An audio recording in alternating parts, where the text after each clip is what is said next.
Hello everyone, welcome to learner B. I am Shivani Chauhan. इस video में हम लोग देखेंगे क्लास 7 साइंस के बुक का chapter 16 water a precious resource के हम समरी देखेंगे और इसके कीवर्ड्स देखेंगे। देखिए, समरी और कीवर्ड्स में ही चैप्टर का मैक्सिमम पार्ट कवर हो जाता है, जो भी इंपॉर्टेंट होता है। तो देखते हैं। इसकी समरी में हम लोगों को बताया गया है कि water is essential for all living beings, that there can be no life without water. Water ज़रूरी होता है जो लिविंग बींग्स होते हैं, जो इस धरती पर लोग रहते हैं, इंसान रहते हैं, उनके लिए पानी बहुत ज़्यादा ज़रूरी है। जानवरों के लिए भी, पेड़ पौधों के लिए भी, सारे भी लिविंग बींग्स जिनमें जान है, उन सब के लिए पानी बहुत ज़्यादा ज़रूरी है और पानी के बिना ज़िंदगी हो ही नहीं सकती। Water exist in 3 forms. तो ये क्वेश्चन आ सकता है कि वाटर की जो 3 फॉर्म्स होती हैं वो कौन कौन सी होती हैं। तो सॉलिड, लिक्विड और वेपर। वाटर 3 फॉर्म में एग्जिस्ट करता है, सॉलिड में, लिक्विड में और वेपर में। नेक्स्ट इसमें आता है, दो water is maintained by water cycle yet there is an acute scarcity of water in many parts of the globe.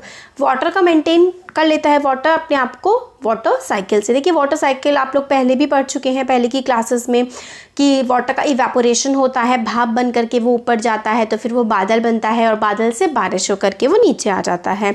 यही होती है वाटर साइकिल की। वाटर एक फॉर्म से दूसरे फॉर्म में चेंज होता रहता है और वाटर उतना का उतना बना रहता है।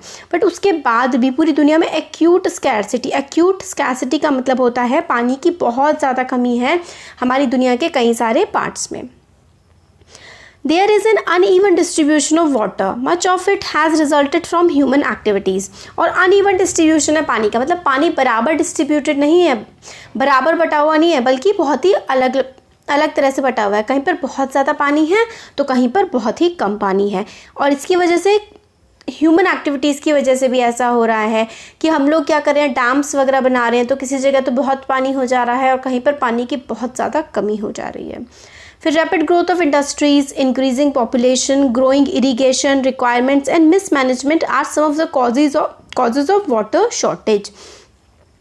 तो ये इसमें इंपॉर्टेंट है कि रैपिड जो ग्रोथ हो रही है इंडस्ट्रीज़ की, मतलब इंडस्ट्रीज़ इतनी ज़्यादा बढ़ रही हैं, हमारी पॉपुलेशन जो है ग्लोब की इतनी ज़्यादा बढ़ती जा रही है।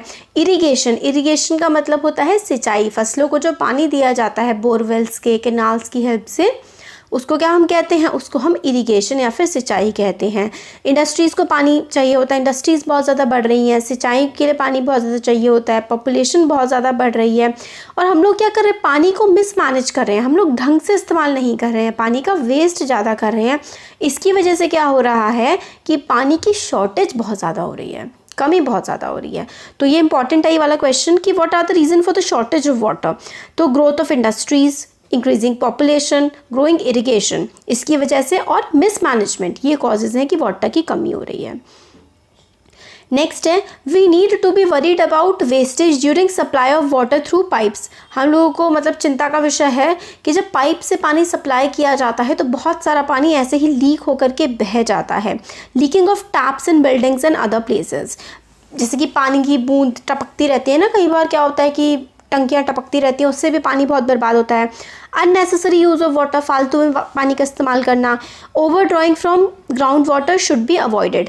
पानी मतलब बोरवेल से, ज़मीन से बहुत ज़्यादा पानी निकाल लिया जाता है, तो इससे क्या हो रहा है, वो जो वाटर टेबल होता है, जो ज़मीन के अंदर पानी प्रेजेंट है, वो बहुत कम होता जा रहा है क्योंकि हम लोग एक्स्ट्रा बाहर निकाल रहे हैं।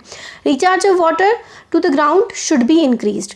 तो क्या करना चाहिए कि वाटर में जो रिचार्ज है, पानी ज़्यादा से ज़्यादा हम लोग ट्राई करें कि ज़मीन के अंदर जा कर के समाए, ताकि उसको हम लोग फ्यूचर में इस्तेमाल कर सकें। नेक्स्ट है, need of our is that every individual uses water economically. तो वाटर इकोनॉमिकली यूजेज का क्या मतलब है, इस समय की अब ऐसी ज़रूरत है कि हर किसी को पानी बहुत ही ज़्यादा सोच समझ के, बहुत ही ज़्यादा अच्छे से इस्तेमाल करना चाहिए, ताकि हमारी फ्यूचर जनरेशन्स भी पानी का इस्तेमाल कर सकें। फिर नेक्स्ट है, plants wilt and ultimately dry up if they are not watered for few days. Plants क्या करेंगे, विल्ट, सूख जाएंगे अगर बहुत ही लंबे समय तक उसको पानी नहीं दिया जाएगा। तो देखिए, ये समरी हम लोगों ने देख ली है। अब हम इसके कीवर्ड्स देख लेते हैं। कीवर्ड्स ना बहुत ज़्यादा इंपॉर्टेंट होते हैं क्योंकि इनसे बहुत ज़्यादा एग्जाम्स में क्वेश्चन आते हैं। तो इसमें है एक्वीफर क्या होता है। Aquifer, ground water, depletion, irrigation, drip irrigation, recharge, water table, water harvesting. अभी हम लोग चैप्टर में से सारे के सारे कीवर्ड समझ लेते हैं। तो देखिए इसमें हमें बता रखा है, यहाँ पे एक कीवर्ड आ गया वाटर हार्वेस्टिंग। वाटर हार्वेस्टिंग को हम लोग रेन वाटर हार्वेस्टिंग भी कहते हैं। इसमें क्या होता है कि जो हमारी जो बिल्डिंग्स होती है ना, घरों में वाटर हार्वेस्टिंग सिस्टम्स को इंस्टॉल किया जाता है। मतलब देखिए ऐसा होता है जैसे कि बारिश का पानी जो है गिरता है ज़मीन पर, नदियों में चला जाता है, या फिर आजकल तो क्या होता है कंक्रीट की सड़कें होती हैं तो नाली से बह करके वो गंदा हो जाता है पानी। उस पानी को अगर छत में हम लोग स्टोर कर लें, स्टोर करने के बाद हम उसको ज़मीन के अंदर पहुंचाते हैं। जैसे कि नीचे हम लोग टैंक्स वगैरह बनाते हैं तो छत पे जो पानी इकट्ठा हो रहा है उसको हम पाइप के थ्रू ज़मीन के नीचे पहुँचाते हैं। तो इस प्रोसेस को हम लोग कहते हैं वाटर हार्वेस्टिंग या फिर रूफ टॉप वाटर हार्वेस्टिंग। तो रेन वाटर यहाँ पे है कि rain water can be use to recharge the ground water. बारिश के पानी को इस्तेमाल किया जा सकता है जो ग्राउंड वाटर है, जो पानी ज़मीन में है, उसको रिचार्ज करने के लिए। इसका ये मतलब है कि बारिश का पानी पड़ा, हमने उसको वापस ग्राउंड में भेज दिया तो ग्राउंड वाटर रिचार्ज हो गया, मतलब उसमें पानी दोबारा से भर गया। इसी प्रोसेस को रेन वाटर हार्वेस्टिंग हम कहते हैं। अब आगे देखिए इसमें क्या है कि ड्रिप इरिगेशन क्या होता है। Drip irrigation is a technique of watering plants by making use of narrow tubings while deliver water directly at the base of the plant। तो ड्रिप इरिगेशन एक ऐसी टेक्निक है जिससे पेड़ों को वाटर किया जाता है, पानी दिया जाता है by use of narrow tubings. मतलब एक बारीक बारीक सी ट्यूब की हेल्प से ना ड्रिप ड्रिप करके ये ड्रिप्स होती हैं और ड्रॉप ड्रॉप करके फसलों की जड़ों में, मतलब बिल्कुल पानी जो है ना बेस में, जो जहाँ पर ज़रूरत होती है पानी की, जड़ों में पेड़ों को ज़रूरत होती है ना पानी की, तो बिल्कुल ट्यूब्स की हेल्प से ऐसे करके ट्यूब्स होती हैं बड़ी बड़ी, तो इन ट्यूब्स में से पानी पहुंचाया जाता है और बूंद बूंद कर करके पेड़ों की जड़ में डाला जाता है। तो इस प्रोसेस को हम लोग ड्रिप इरिगेशन कहते हैं। तो ड्रिप इरिगेशन के इंपॉर्टेंट पॉइंट क्या हो गए कि ड्रिप इरिगेशन एक ऐसी वाटरिंग टेक्निक है। वाटरिंग टेक्निक मतलब प्लांट्स को पानी देने की एक ऐसी टेक्निक है जिसमें नैरो ट्यूब्स का इस्तेमाल, पतली पतली ट्यूब्स का इस्तेमाल किया जाता है और डायरेक्ट प्लांट के बेस में, या फिर आप कह सकते हैं ट्यूब्स की हेल्प से डायरेक्ट प्लांट की रूट में आप पानी पहुंचा रहे हैं, तो उसको हम लोग ड्रिप इरिगेशन कहते हैं। अब बावरीज की वजह से बताया गया है। बावरीज क्या होती थी, पहले ना ट्रेडिशनल वे था वाटर को कलेक्ट करने का। जैसे दिल्ली में अगर हैं तो दिल्ली में भी बावरी है, राजस्थान में बहुत सारी बावरीज होती है, इसमें पानी को कलेक्ट करके रखा जाता था। अब इसमें वाटर मैनेजमेंट वाला हमने देख लिया। इंक्रीजिंग इंडस्ट्रीज़ हो रही हैं तो इसकी वजह से पानी काफ़ी वेस्ट हो रहा है। डिस्ट्रीब्यूशन ऑफ वाटर अनइवन है। देखिए डिस्ट्रीब्यूशन ऑफ वाटर बारिश का होती है तो ये वाला जो रीजन है ना, ये वाला जैसे डार्क ब्लू वाला रीजन है, यहाँ पे बहुत ज़्यादा बारिश होती है। डार्क ब्लू वाला रीजन जहाँ पे है मैप में, और बहुत ही, और ये वाला जो रीजन है ये वाला, इसमें बहुत ही कम बारिश होती है, तो पानी भी काफ़ी कम देखने के लिए मिलता है। डिस्ट्रीब्यूशन ऑफ वाटर वाला इसमें हमने देख लिया। Increasing population, depletion of water table. तो देखिए वाटर टेबल क्या होता है।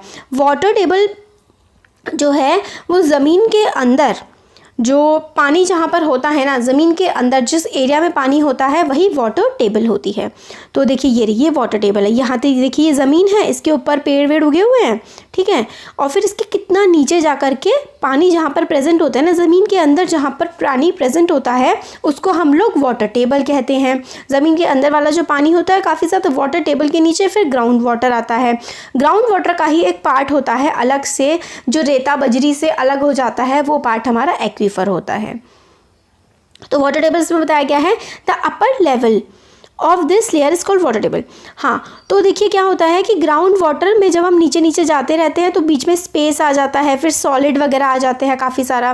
देखिए ये ग्राउंड से नीचे जा रहे हैं तो काफ़ी सारी मिट्टी है, फिर वाटर टेबल आ जाता है ना। तो यही हमारा वाटर टेबल होता है। फिर इन्फिल्ट्रेशन हमारा कीवर्ड में भी था और एक्वीफर भी कीवर्ड था। तो इन्फिल्ट्रेशन क्या होता है, process of seeping of water into the ground is called infiltration.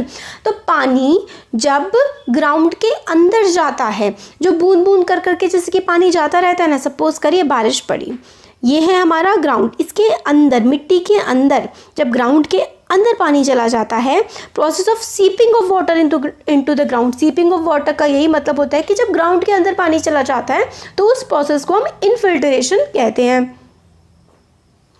फिर है हमारा इसमें एक्वीफर क्या होता है। तो देखिए एक्वीफर होता है हमारा at places At the places ground water is stored between the layer of hard rock below the water table. ये देखिए, at places the ground water is stored between layer of hard rock below the water table. This is known as aquifers. Water in the aquifers can be usually pumped out with the help of tube well और hand pump. तो क्या होता है, ground water के बीच में पत्थर वत्थर आ जाते हैं और फिर एक जगह पर पानी इकट्ठा होता है, तो उसको हम एक्वीफर कहते हैं. इन्फिल्ट्रेशन का मतलब है पानी का ज़मीन के अंदर जाना. तो वाटर साइकिल मैंने आपको बताई दी थी. वाटर 3 फॉर्म में होता है, सॉलिड, लिक्विड और गैस के फॉर्म में. तो सॉलिड मतलब क्या हो गया, सॉलिड जो आइस होती है, लिक्विड हमारा नॉर्मल पानी होता है, और गैसेस जो इवेपोरेशन भाप बन जाती है. तो हमने इसके चैप्टर की समरी देख ली और इसके इंपॉर्टेंट कीवर्ड देख लिया. और एक इंपॉर्टेंट चीज़ इसमें ये भी है कि 22 मार्च को हम लोग वर्ल्ड वाटर डे मनाते हैं. तो आपके एग्जाम में पूछा जा सकता है कि वर्ल्ड वाटर डे कब मनाते हैं. तो वर्ल्ड वाटर डे मनाया जाता है 22 मार्च को, and it is very important. तो हो गया हमारा ये कंप्लीट, पूरी समरी देख ली. समरी क्या, हम लोगों ने पूरा चैप्टर ही समझ लिया. तो इसके कीवर्ड्स देख लिए हमने पूरे अच्छे से. तो आपको कैसा लगा वीडियो बता सकते हैं. अच्छा लगा तो लाइक करिए, चैनल को सब्सक्राइब करिए, अपने फ्रेंड्स के साथ भी इसको शेयर करिएगा. और अगर आप लोग चाहते हैं कि मैं 7th क्लास का एक अलग से ग्रुप बना दूँ जिसमें मैं आपको डायरेक्ट नोटिफिकेशंस व्हाट्सएप का ग्रुप प्रोवाइड कर दूं और आपको डायरेक्ट नोटिफिकेशंस मिल जाएं, तो आप बता सकते हैं कमेंट सेक्शन में. अगर आप लोग इंटरेस्टेड होंगे तो मैं ग्रुप बना दूंगी, तो उसमें काफ़ी आपको हेल्प भी मिलती रहेगी. तो थैंक यू.